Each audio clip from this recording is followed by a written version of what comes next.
This interview is a part of the Oklahoma Historical Society's Oral History Program, Living Legends Collection. This interview was originally conducted on November the 10th, 1970 at the Oklahoma State University Student Union Building in Stillwater, Oklahoma. The interview was conducted by Mr. Rolland Kerns. The interviewee is Dr. H.G. Thuessen of Oklahoma State University. This interview is being re-recorded on January the 7th, 1986 for inclusion in the permanent collections of the Oral History Program by Judith Michener. There is some variance in the volume quality of this interview because in the original recording the microphone is too close to Mr. Kerns, and every time the interviewee speaks we must adjust the volume in the re-recording. The proper spelling for Thuessen is Thuessen. I'm not familiar with it. This is Rolland Kerns interviewing for the Oklahoma Living Legends at the Student Union Building at Oklahoma State University in Stillwater, Oklahoma on November 10th, 1970. This is Professor H.G. Thuessen. Professor Thuessen, would you give us your full name, please? Well, I hardly ever use my full name, and it's hard to get. It's Holger, Holger, George Thuessen. This is Danish, and the Holger is equivalent to Joan of Arc as far as it relates to Denmark is concerned. But I never liked the name when I was a kid. I see. Well, I'm H.G. You're H.G. Supposing you tell us, if you will, where you were born, Professor Thuessen. I was born in Black Hawk County, Iowa, near Cedar Falls, Iowa, where Iowa State Teachers College, now I believe called Northwest or Northern Iowa University, is located. A huge teachers college. And incidentally, I got my first 6 or 7 years of grade school training there, which is somewhat different than the country kids on the farm where I was born usually get. Could you identify your parents for us by name, please? My father was named Jorgen Jensen Thuessen, and born in Denmark, in the province that had been captured by the Germans, I think in 1864, and then was in reality a German citizen, of which he was very much perturbed. And as a result, by virtue of a provision of the German government, he could leave provided he got out of there before he was 20 years of age, and he immigrated to the United States and landed on the Mississippi River near Clinton, Iowa. My mother's name was Christina Ertz. The Ertz family spelled his name in many ways, but in general it was O-R-T-H-Z. And she came over in 1880. My father came over in 1869 for the first time. Could you give us a little background as to your experience before you came to Oklahoma and how you happened to arrive in Oklahoma? Okay, I was on a small farm until I was 12 years old. Then we moved out to our larger farm and was a farm boy for 6 years and did the normal things in the corn state. I cultivated a lot of corn, we had a lot of cattle, and there was a lot of work. I had an inventive ability, and I whiled away the hours while I was going up and down the corn rows, trying to figure out how the differential on an automobile worked, and how you could make a front wheel drive, and all such manner of things. and I think I probably was a fairly poor farmer. But in any event, I did take out a patent while I was or apply for a patent when I was about 16 years old. Because I thought I had the world by the tail. But I found that with much experience with patents that this is no easy route to success. My parents, of course, were pretty proud of me and put up the $100 or so it took to get the patent, and I got it. And it didn't sell, let's put it that way. All right, now, when did you leave Iowa, and when did you come to Oklahoma? Or did you come directly from Iowa to Oklahoma? Well, then for some reason or other that's inexplicable to me, it was decided that I should go to Iowa State College and take an engineering degree. And I went down in 1917, went one semester, enlisted in World War I. In February, was discharged in December, and then graduated with my class in 1921. Meanwhile, courted and later in the year, married Helen Shiley Hoover, a Sterling, Illinois girl, with whom I have been married ever since. And we have 2 living children, whose name are Robert and Gerald. Both work in things engineering. I got down, I took my first work assignment at the University of Colorado teaching mathematics. But I always had a yen for wanting to get in where I could apply some of my inventive ability, and went to a small firm in Denver and worked for a time, and then later went to, in 23, went to General Electric Company at Fort Wayne, and worked there in their special machine tool division, and had a wonderful experience there because I could wander all over the plant and see everything from very crude manufacturing to a very refined manufacturing, such as occurred in house meters, which involved joules. Incidentally, they were working on the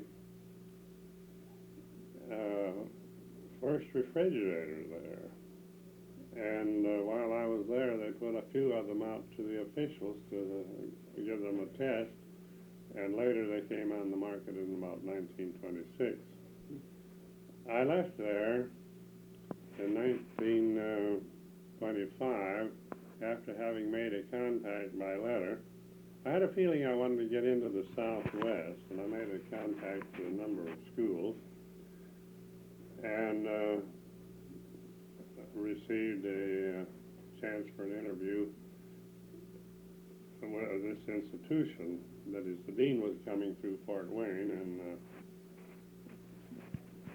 I pinched the job. You're speaking now of Oklahoma State University, which was then A&M College. A&M College, yeah.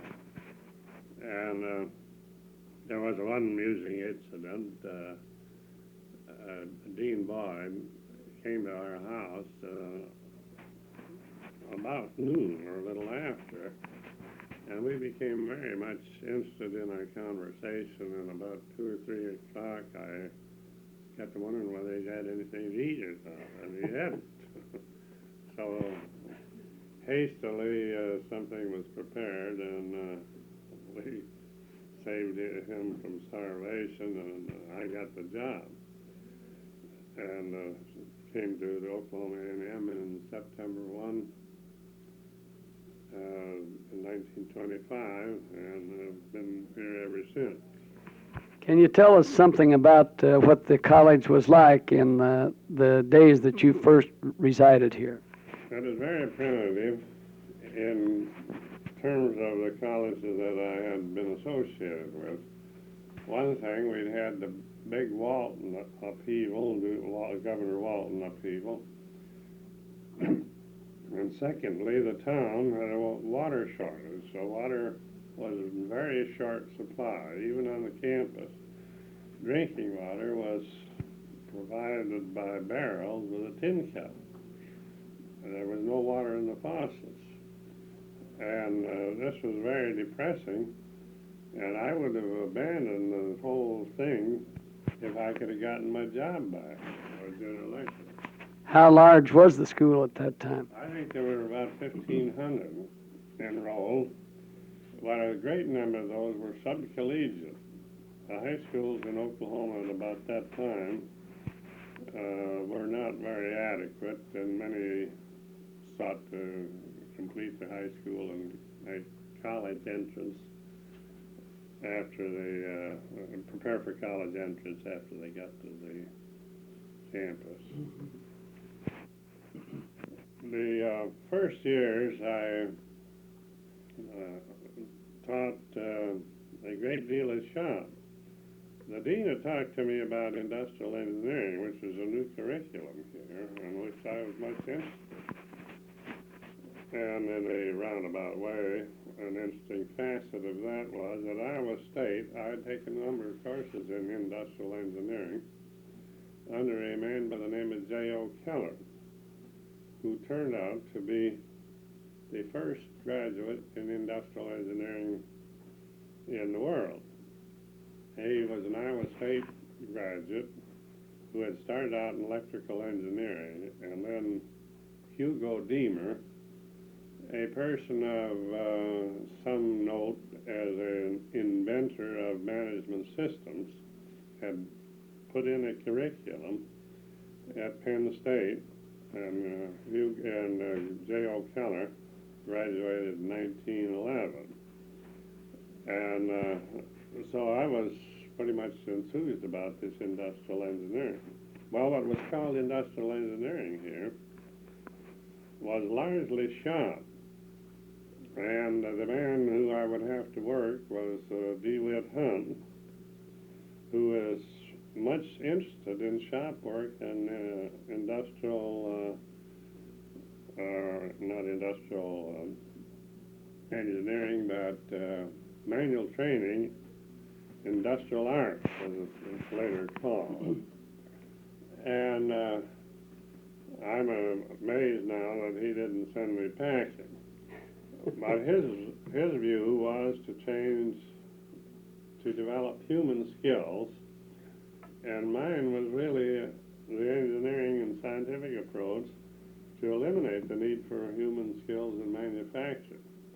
But he allowed me to develop the industrial engineering curriculum, and for all practical purposes, I was head of the industrial engineering from the time that I was employed here in 1925 until I relinquished the headship of the department sometime prior to my retirement in '63. And we built up a rather large department. The department didn't catch on very well until after World War I. Then it became one of the bigger departments in the College of Engineering. How many students were in your department in the first years? Probably 15 or 16. And the first graduate was in 1926, the year after I came. His name is Keitlinger, and I'm in correspondence with him yet. The second year we had 4 or 5. Among them was one G.A. Hale, and he became associated with me in the development of the parking meter, and later became president of the parking meter company in Oklahoma City. And the parking meter story is quite a unique story, and so I believe I'll go on that for a while. I think that would be an excellent idea and very interesting. The unique thing about the parking meter story was that much of the development work, or nearly all of the development work, was done by students and faculty at a college. It later proved successful, and then it revolutionized one facet of traffic the world over. It was immediately successful, as I'll point out later. The first I ever heard of the parking meter was probably in January 1933. Dean Donnell, then Dean of the College of Engineering, had formerly been at the University of New Mexico, and he knew one Carl Magee, who was a famous editor, Scripps Howard Edison, who, among other things, had uncovered the Teapot Dome scandal. And he had been in numerous controversial situations, in one case leading him to shoot a man. But, and the man was a friend of his and was coming to his aid while he was being stomped in a New Mexico hotel. Well, he'd been Mr. Mcgee. This is Carl Magee, M-A-G-E-E, had been on a traffic committee in Oklahoma City, and no matter what they did, most of the people parked along Main Street 8 hours a day, about 3/4 of them. And the parkers are largely employers and owners of the adjacent businesses. If you run a drugstore, sure, you give the policeman Coca-Colas on hot days. And if you run a clothing store, you give him a shirt or a tie. And for some reason or other, he never sees your car overparked. But it was recognized that the customers, the potential customers, were kept away from downtown Oklahoma City. So McGee was on this committee to study this traffic problem. And he told me that he was driving to Perry for some reason or other, and as the thought came to him out of the blue, so to speak, that what they needed was a mechanical device that would watch the cars rather than having a cop put chalk marks on the car. And to finance this, and of course there's another step, he would collect a small fee of the nickel that you put in the meter. And flag would go down, and the cop could ride around, and he would be one from another district. He could ride along and see all the flags down and stick some tickets on them. Well, then there come a legal question, and McGee was a lawyer, and he knew you could not rent the streets because the streets are dedicated to the use of the public. But he found that you could assess a fee for policing traffic. And the whole parking meter idea hinges on this bit of law, and this has been written up, and anyone that's interested in that, which is a nice story in itself, can look in the Chronicles of Oklahoma on my story that appears in the summer issue of 1967 and later references. I wonder if we could rest here for a while. Can you give us the year in which Mr. McGee was making these investigations. Well, I presume it was 1932 because he came up with the idea of this parking meter in 1933 in January, and a number of the heads of departments of the engineering school met with him at Dean Donnell's house for luncheon. And he had gone so far as to have had constructed a very rudimentary idea, which incidentally wasn't mechanically sound, to start trying to implement this idea. In other words, what Mcgee invented was the notion of a mechanical device to watch cars. This is the function that he performed. And then he left it for someone else to perfect it mechanically. That's exactly right. And he proposed to our dean that we conduct a contest among our students to draw up plans. And this was in the Depression. This was 33. And early in the year, he came up and he pulled out five $100 bills. And he said, I want you to spend this for a contest, and then a contest on making the models that they conceived. Well, around here, in 1933, we didn't see many $100 bills.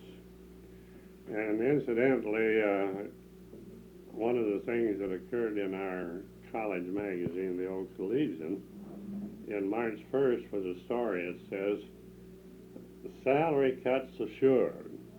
And we got a 30% salary cut across the board, and I presume in all the rest of the state colleges. Well, a committee was appointed of Professor Hunt, who had control of the shops here, and Professor E.C. Baker, mechanical engineering, and myself to conduct this contest. And the contest was conducted, and 5 or 6 designs were submitted by various students. These names could be given, but it takes some time to do that. But in any event, the contest was judged in Oklahoma City and at the OG&E offices, and participants, the judges, are named in this story in the Oklahoma Chronicles. Well, the designs were fairly amateurish, but they had 2 ideas. One was that they would put the signal inside the case with a glass window through which you saw the signal so that it couldn't be molested from the outside. And second, a good idea came out. The last coin in was visible. So if you used a slug, your car was standing there really as collateral, and a cop could say, look, you put in a slug here, come with me to the station and we'll talk about it. And an idea here that's different and you have to be concerned with a merchandising slot machine is that when a policeman says you're guilty, you are in fact guilty till you prove your innocence. As a practical matter, as anyone knows that's ever gotten a ticket. Right. But so we needed no coin detectors except this visible thing. And this was one of the pertinent viewpoints on that. Well, anyhow, we had a construction contest, and this didn't turn out so well because there's just too much work, and it was judged by people on the campus. And we got several ideas, one of which we have on the campus here on view in a little display of the parking meter. And this is just a reminder, but it had one idea in it that was good, and this is also fundamental in the development of a coin-operated device. Someplace in the operation of coin-operated device, you have to lose control of your coin, and then the operation proceeds. Some of the first parking meters, you could operate it halfway and get the signal up and then go away and leave it, and it would stay up all day.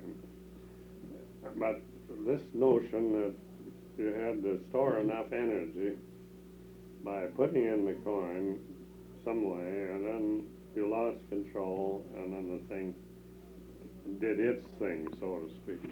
Well, now, in those original machines, these models that were presented, was the activation by springs like clockwork or by electric power or what? They were clockwork. We later developed an electric model because it had some advantage for winter operation, but this was not feasible for many ways. One of them was hazard. Just stop. After the contest for models, and again this was in the spring of '33, school closed, and engineers didn't get much consulting work in those days. Oh. So I approached G.A. Hale, one of my former students, and also at that time a staff member. I said, let's build a model of this thing. Maybe lightning and strike, and we'll get in on this parking meter deal. Mcgee was a mover, and we recognized this, and so we thought something might come up. So we designed a mechanism that we thought was a considerable improvement over students, and we asked, we called Mr. Magee and told him we had such. And he came up, and although he is not mechanically trained, he was very discerning of mechanical things. He looked it over and seemed to like it, and he said, could you build me a model? And we said, yeah, we could. He said, how long would it take? And we said, about 10 days. How much money? And I just took a number out of the air that sounded awful big at the time, $100. And we got the model constructed. Then we tried to contact Mr. Mcgee, who had properties and family connections in Albuquerque, and we never could reach him. We'd always get a sign that he's not available from the long-distance operator. And we were probably 2 months in locating him. And so he said, well, the first thing you'll want to know, what will it cost to make the tools to manufacture this thing, and how much will it cost to manufacture this thing? So we prepared some drawings that could be sent around for this purpose. This involved considerable work. And we sent them to a number of manufacturers, among them Century Electric at St. Louis, which had the capabilities of manufacturing this, and they cooperated. People today will think this is unusual because you can hardly get an answer from busy people now. But everybody had large groups of engineers that they were trying to hoard, sitting around doing nothing, and they were glad to have anything to give them as an assignment so they'd look busy. And so we got a very good response from them, and we still have these drawings on hand. And Mr. Mcgee came back, and eventually toward the end of the summer, and of course the first thing he wanted to know was this, and he really appreciated the fact that we'd gone ahead and got this information. And he said, well, if anything comes of this thing, I'll take care of you boys some way. So we strung along with him, and we built several models, or several partial models. You need not always build the whole thing to demonstrate a point. But we built a model which we came to call the Black Mariah because it had a black case. And we built nearly all of that, except a timer and a few other things we could purchase. And we still have this, and this is the first complete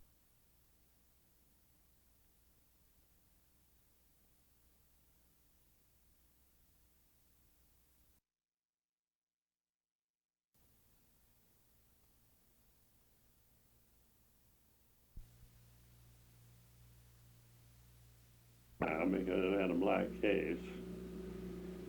And we built nearly all of that, except a timer and a few other things we could purchase. And we still have this, and this is the first complete operable parking meter in extent, and it'll be put in our museum in time, and we're kind of proud of that. I take it these initial ones accepted only a nickel. Yes, this is true.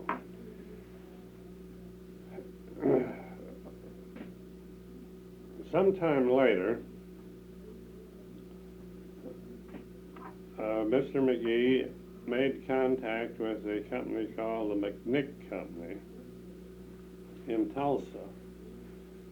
This was a successor in a way to the Nickel Time Company, with which I was familiar, and which was located at Sand Springs, but it had gone out of business during the Depression. And they were capable of this kind of work, and about the only one in Oklahoma. But just by good fortune or otherwise, Mr. Mcgee made contact with the McNick Company. So they became much interested in the meter business because they had the equipment, and I would say the only equipment really well adapted to it in Oklahoma. And this was punch presses and automatic lathes.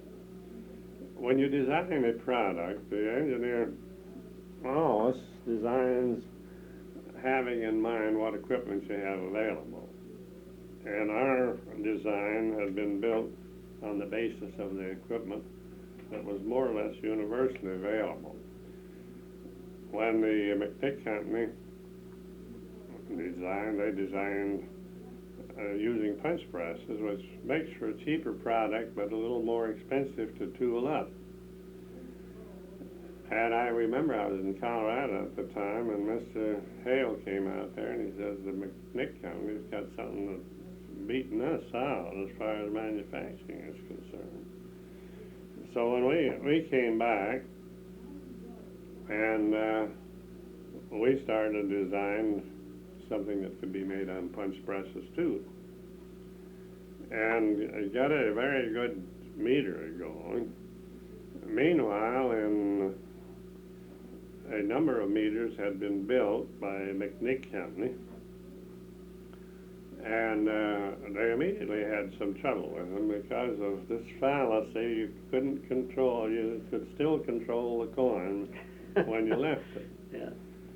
But that type of meter went into Oklahoma City on the 16th of July, 1935. And of course, we were down there, and there was a cluster of people around every meter. Oklahoma City put in 150. There was a cluster of people around every meter, mostly damming them. And we got to asking, well, do you drive a car? And we found that most of the ones that were damming them didn't own a car, which set us at ease. Short that time after that, I left on the summer vacation to Sterling, Illinois, and I got a card with, incidentally, a 1-cent stamp on it. And Hale Wright wrote, the meters are going over big. The council voted, those council members who were formerly against them are now for them and voted for another 150. And the merchants on the other side of the street want them too.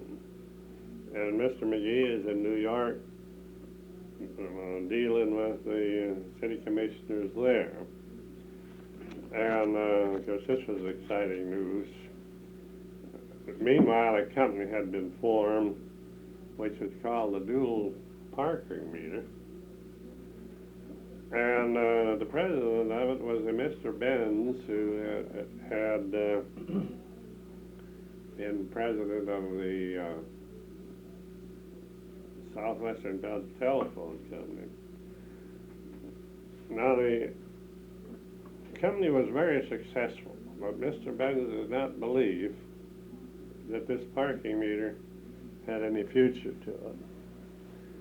And he had others that believed the same, so that rather early the company was sold lock, stock, and barrel to an Eastern entrepreneur who thought he'd see what he could do with it.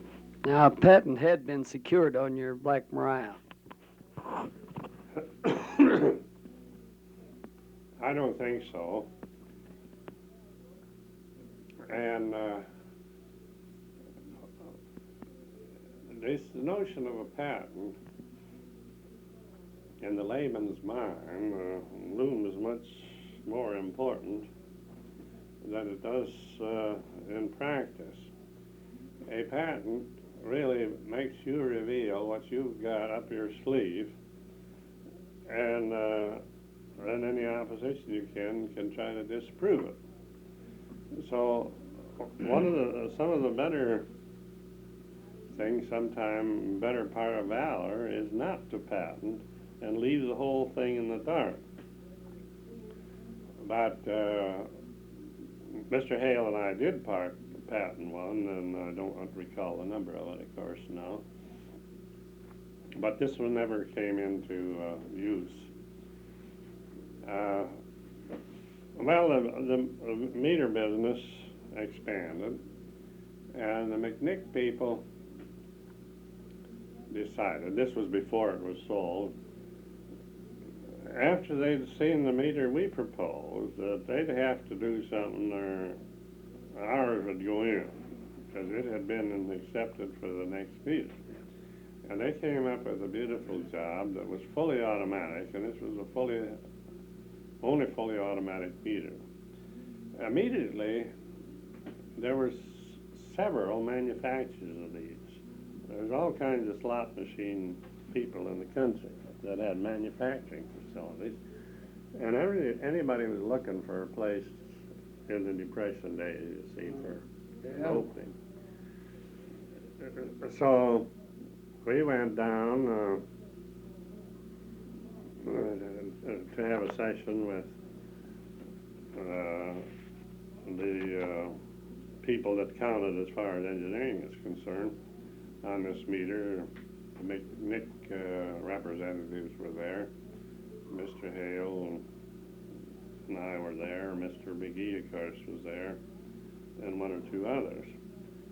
And a choice had to be made. Should we go ahead with the meter that Mr. Hale and I had developed, or should we go ahead with this new McNick. This is a hard decision for me, but I recognize by having a fully automatic, they escaped some problems. Also, they got a uniqueness over other competing meters. And I know this was on December 13, 1935, because my daughter had that morning been taken to the hospital with what was thought to be appendicitis that unfortunately turned out to be ileitis, which was then not known, and sulfa drugs were not available, nor penicillin, and we lost her after a month. So that date is firmly fixed in my mind. Well, then the war came on. After the dual parking meter that had bought the original meter company were in a jam. They couldn't supply repair parts to the ones that were out on the posts that they had sold. And all of us sell them on time. You sell meters for nothing and say we'll take 85% of what you take in to pay off the meters. So he was in a jam, and he had to go back to Mr. Mcgee and Mr. Hale and the McNicks for repair parts to keep his end of the contract up. Well, during this period, Mr. Hale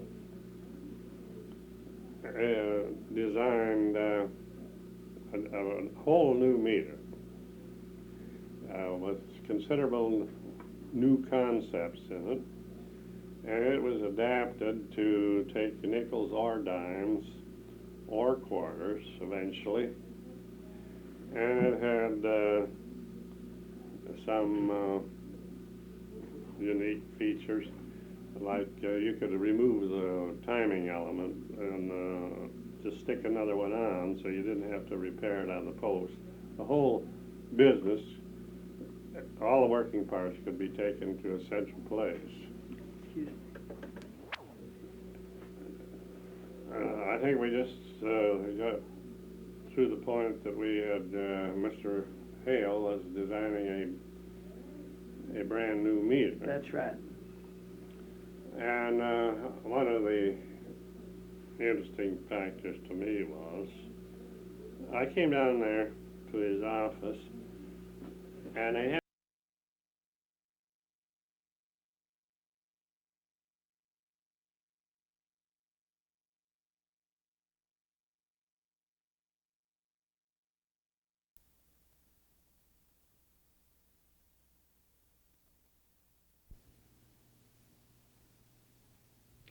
This interview is a part of the Oklahoma Historical Society's Oral History Program Living Legends collection. This interview was originally conducted in September of 1970 in New York City, New York. The interview was conducted by Mr. Pendleton Woods. The interviewee is Mrs. Harold Mueller, that's Mullar, or Mrs. Susan Mueller. This material was re-recorded on January the 6th, 1986 for inclusion in the permanent collections of the Oral History Program by Judith Michener.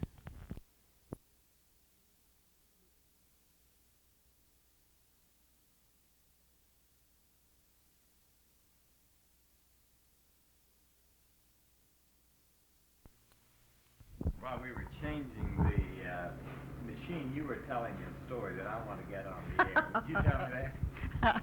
Well, this is personal. Is that all right? Yes. This chatter I'm doing, and you can't turn me off, it always reminds me. You said you knew my brother, Leland Vance, my wonderful brother. Well, he had this perfectly darling boy who was at about this time I'm going to tell you about. He was 5 years old. And they had stopped by to see me.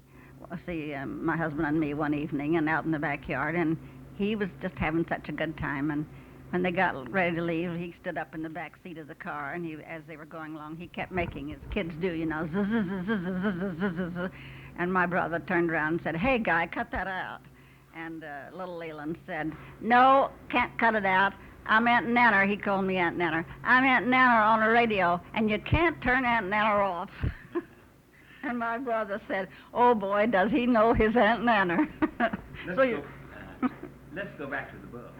Okay. And, your how-to book. Let's start on the first one. What inspired you to write the first book?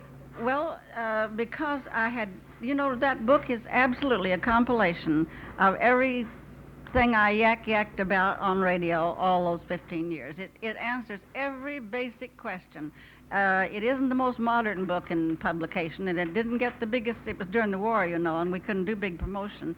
But believe me, it's just a good old basic book yet. And in my new book I'm writing now, I'm including those basic things, and then I'm going off into all kinds of angles that we're doing. Basics are like, do you know how to poach an egg? All right, now if you know how to poach an egg, and most people don't, and do it rightly, or soft cook an egg, or hard cook an egg, you can do anything clear on down to souffles and angel food cakes and so forth, because you know the basic. And all eggs, now I shall now preach, all eggs are cooked at low temperature. If an egg is rubbery or hard, a hard-cooked egg, they say, I boiled it 20 minutes. Well, that's the reason it's hard and it's rubbery. You put an egg into boiling water and turn the heat off. And you let it stay 20 minutes, and you've got the most beautiful, crumbly, delightful egg you ever saw. Nobody does it, hardly. They haven't got time. They have, but they haven't got. So that's basic. If you can broil one piece of bacon so that it's crisp and tender and that has that beautiful bronzy cast to it, and the real fat's cooked out of it, and you could even eat it with your fingers, you can broil a sirloin steak, don't you see? Well, cooked, yes. Yes, if you cook it too fast, you could get in trouble. And pour all the fat off as you cook it. But if that's the basic rule, if you can cook that one piece of bacon, you can broil the finest steak there is, or the tenderest chicken, or anything else, don't you see? That's basic. How many books have you written? Well, you see, I haven't written nearly as many as I should. I'm not apologizing, but I'm starting out now, and I'll have three. I have three and ready to go now pretty soon. I had a little cookbook after each cooking school that I wish to goodness I'd done more with it, because they had an awful lot of good things in them. I'll show you that before you leave, because that was a compilation of all the things that I had done for 11 years. There were 11 consecutive cooking schools down home. And there was a little book the Oklahoma published after each one of those, you see. So that would make, if you want to count those, that would make 12 of them. The paper, I did something not very long ago, or about a year ago, I guess it was. They asked to have how many people had all those books, those cookbooks that Aunt Susan had, the Oklahoman. And they did some kind of promotion. Sid Musser will be able to tell you about that. And they got a tremendous response on it. And they wrote quite a nice article about Aunt Susan. And I don't know your new editor down there, but I knew who he was. And so I put it aside and thought I'd write to him. And then it wasn't very long until there was another article came out, and the caption, the top line on that article was, "Good old Aunt Susan." Then I decided to sue them instead of writing them a letter. So I just got so busy I didn't do it. But I thought that was rather interesting, don't you think it is? It is. After 20 years. No. You just saw this. No, but somebody sent it to me. Somebody, if there's anything comes up, somebody always sends it to me. Something, this is pitiful, really. Now, I'm just as much, I feel like that's home, and I always say down home any time that it comes up. But you do. There's no two ways about it. When you leave, you leave. And I'm a great hand to close doors when I leave. So I would not, I don't suppose I'd know anybody if I read in the Oklahoma, and I'd know anything that was going on anymore, don't you see? Thinking we'll want to go back to the cookbook. Before we talk about Oklahoma, your background and your schooling, I presume, was all in Oklahoma. Yeah, most of it. My people all came from Tennessee and South Missouri, and I was there a great deal with my grandmother. Do you feel that your Oklahoma background has been of advantage to you? Yes, sir, I sure enough do, and I want you to know right now You know what Harold used to say? I think this ought to be given to the folks back home. But they'd have a big meeting and they'd decide to do so and so and so, and they'd say, they'd go around, each one around the table, what do you think, what do you think, what do you think? Get to Harold. Well, I'll tell you something, he'd say in that quiet little voice of his. We don't do that out in the United States. And that is literally correct. Oklahoma is grassroots. Oklahoma's where real thinking is done. I don't mean everybody's perfect, I don't mean that at all, but so much more real, honest-to-goodness thinking is done down there than is done. This isn't the United States. New York is definitely not United States. Now, I'm not a New York hater or anything like that. New York's been very good to me. But it has no more the feel of the United States, and Oklahoma does. And another thing, not that this is anything to get excited about, I guess, but our percentage of foreign-born people is so much less there than it is anywhere east, don't you know?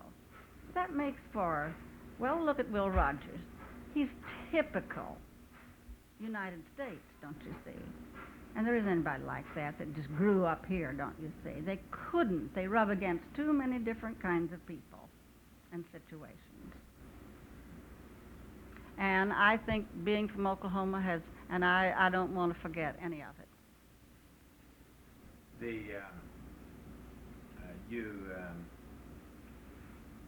Going back to your cookbook, the second cookbook you're doing is How to Cook Now. What is going to be the difference in How to Cook Now and How to Cook?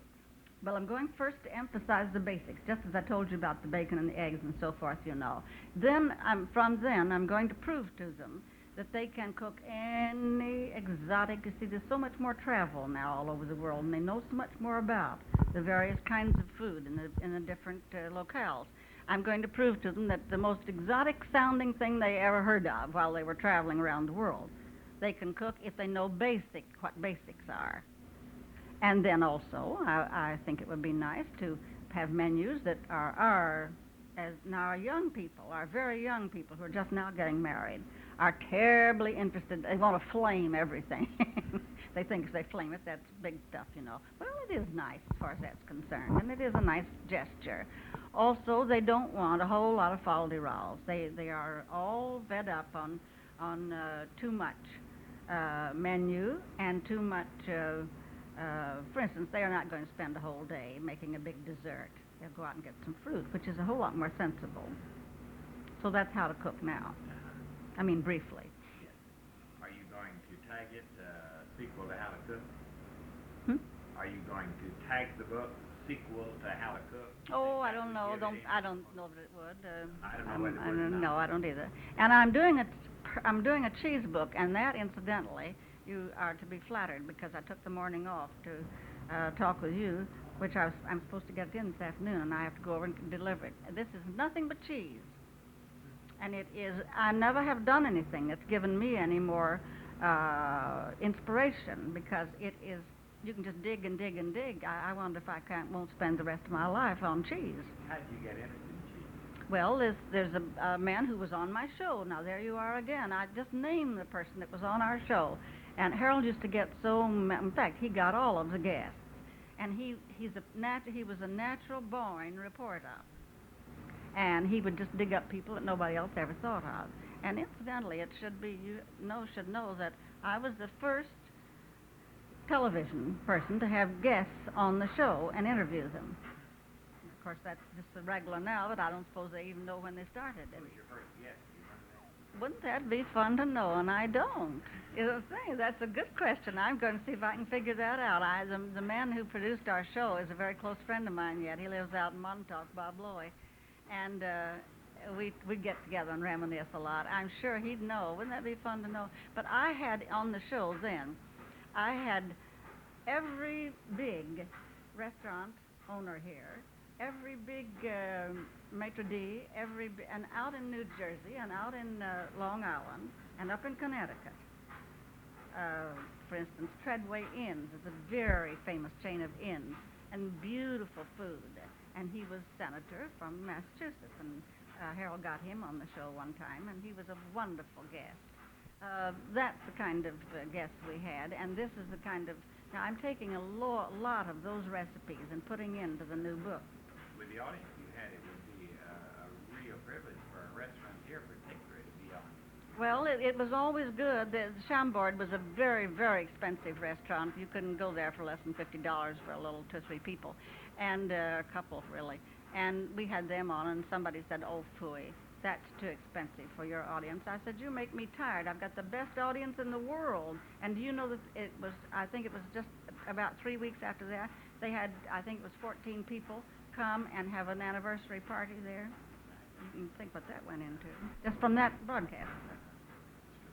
So this cheese man was on the show. Harold got him. He's the cheese of all nations. He's really a cheese gourmet. Yes, Phil Alfred is his name. And he was born in Switzerland. He's been here for many, many years, and he has this wonderful cheese place.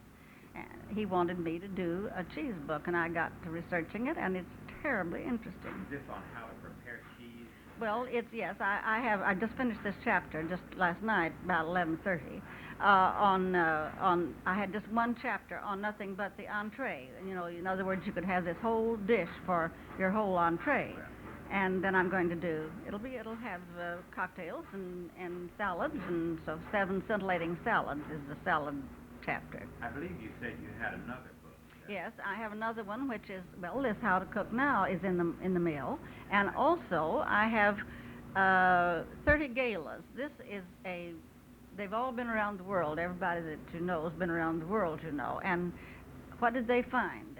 What country would they like to cook as they did there? And I'm going to have a party. And I'm going to do the food, every bit of the food, and how to set the table, and how to dress. And then give them a little, in Spanish, salud y pesetas y tiempo para gustarlos. Who's publishing your book? Well, Fawcett is publishing this cheese book, and it's going to be a paperback. I want to make some money on it, see. And on the other one, I don't think I can say yet. It's not authentic. I mean, it's not to be liberated yet. Really good. Oh, boy, and I just might, if Fawcett would take the rest of them, and then they pay me enough money, I might just do them all paperbacks. I think a paperback cookbook is just a dilly. Who wants a great, big, expensive cookbook with a lot of trouble in the kitchen? You don't have room for it.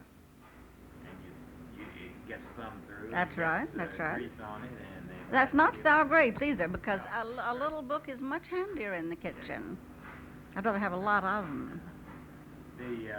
Are there other areas of your career that we have uncovered that you feel might be of particular interest?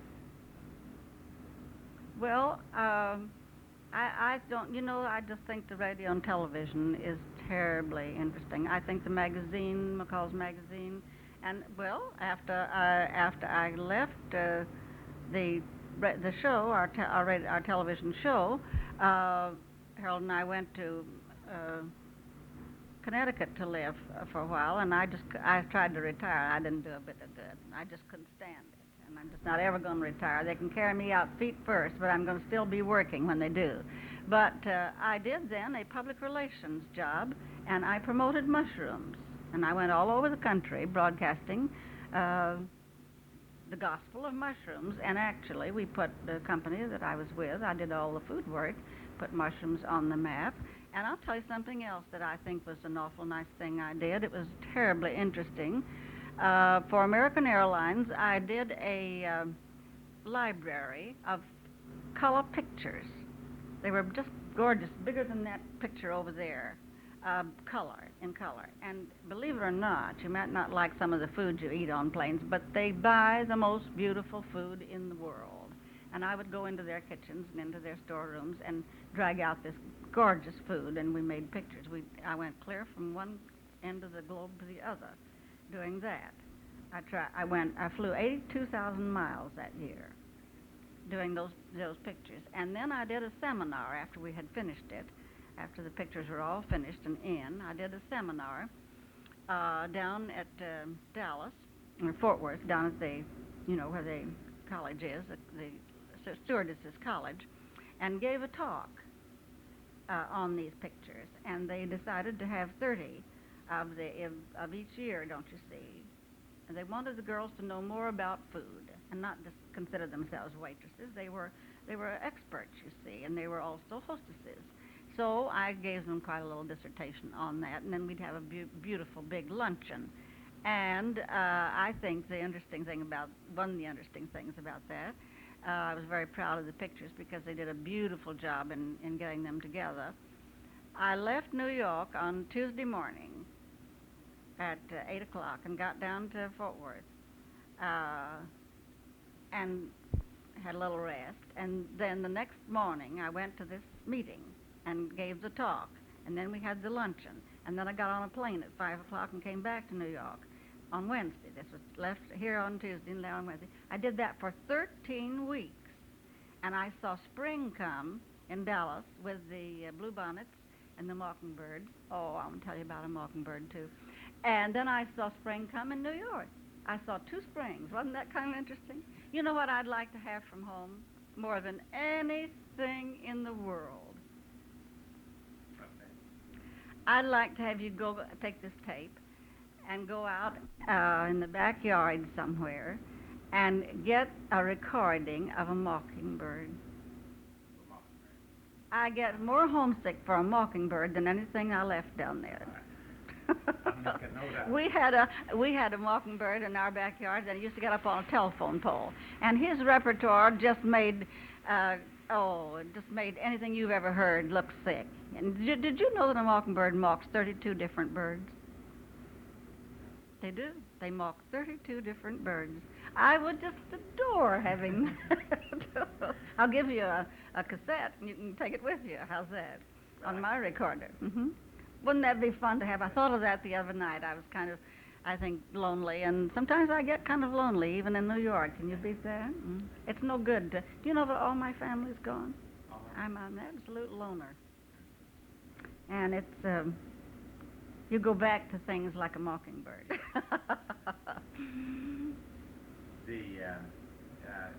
Mentioning your mushrooms, did you have any audience reaction on your mushrooms? Oh, yes. I made photographs every month of the most beautiful mushroom things to cook, you know, just make you drool, and that's, of course, what they were supposed to do. Then I wrote a column, and I sent this out. I worked for a public relations man, and a marvelous person. He just let me do whatever I wanted to. That's the reason I think he's marvelous.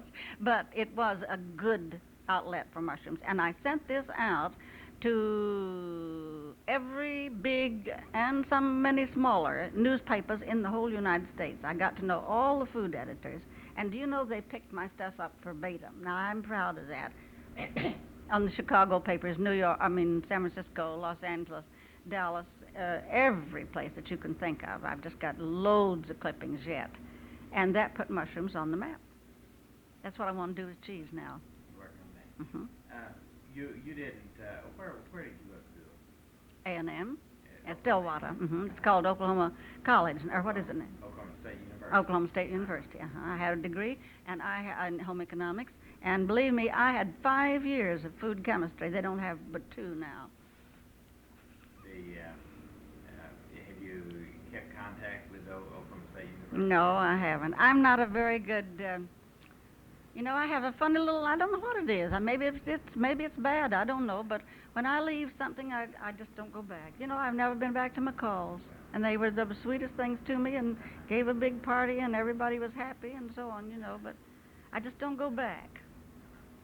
And now you probably wouldn't know anything. No, Mercedes comes to see me very often, and she says, "Honey, you wouldn't know Oklahoma City anymore," and. It's quite wonderful, the things that she's told me, and I'm sure it has grown so much and would be very interesting. Maybe someday I will come back. I tell you what I thought I'd do. I'd have my face lifted and get a Dior outfit, and come down and sort of, Oh, I might do that. I'm sure they wouldn't want that. This has been wonderful, and we have just visited with Mrs. Harold Mueller in New York, who was once known as Aunt Susan to literally thousands of housewives and husbands in Oklahoma.